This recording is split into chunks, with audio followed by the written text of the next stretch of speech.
Monsieur le Premier ministre, dans mon hôpital, nous avons 3 jours de stock d'anesthésiques. On doit choisir les patients admis dans notre service en fonction de leur probabilité de s'en sortir. Mais si on en venait à ne plus soigner ou à mal soigner ceux qui peuvent s'en sortir, ce serait vraiment terrible. Voici la souffrance insupportable des soignants. Il manque de tout, de masques, de lits, de personnel, de respirateurs, de tests et maintenant de médicaments. De curares indispensables pour relaxer les muscles lors d'intubation de patients, de sédatifs pour les personnes en réanimation, de morphine, d'antibiotiques.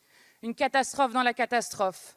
Le manque de médicaments, c'est l'impossibilité de mettre sous respirateur toutes les personnes qui le devraient.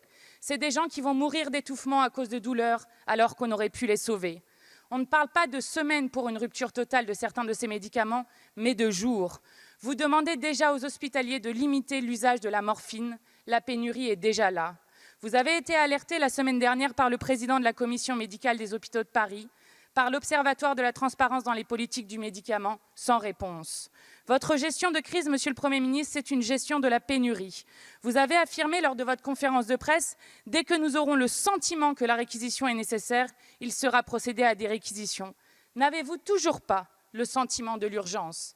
Nous avons en France le savoir-faire. Qu'attendez-vous pour réquisitionner les moyens de production pour fournir ces médicaments indispensables? Qu'attendez-vous pour nationaliser Luxfer, dernière usine en Europe, à produire des bouteilles d'oxygène médical, ou Famar, qui fabrique 12 médicaments d'intérêt thérapeutique majeur? Chaque heure compte pour prendre ces décisions vitales, coordonner la production, réquisitionner les entreprises nécessaires, impliquer les travailleurs concernés. C'est ce que nous appelons la planification sanitaire. Nous en sommes là aujourd'hui parce que la loi du marché a eu le dernier mot. Il y a 30 ans, 80% des médicaments étaient produits en Europe. Aujourd'hui, c'est 20%. Organisez le retour de l'État, Monsieur le Premier ministre. Nationalisez, réquisitionnez ou bien laissez-nous faire, sans quoi vous aurez des comptes à rendre, celui d'un naufrage.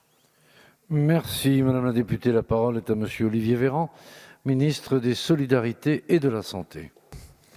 Madame la députée Panot, d'abord je tiens à corriger quelque chose. La liste pourrait être longue, mais il y a une chose que je corrige immédiatement.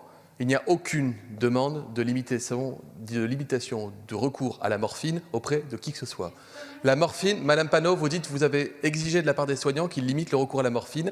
Je le dis comme ministre de la Santé et des Solidarités et avec gravité, parce que ce n'est pas une information qu'on peut manipuler comme ça pour faire un effet de tribune. Il n'y a aucune demande de limitation de médicaments permettant de lutter contre la douleur contre les patients.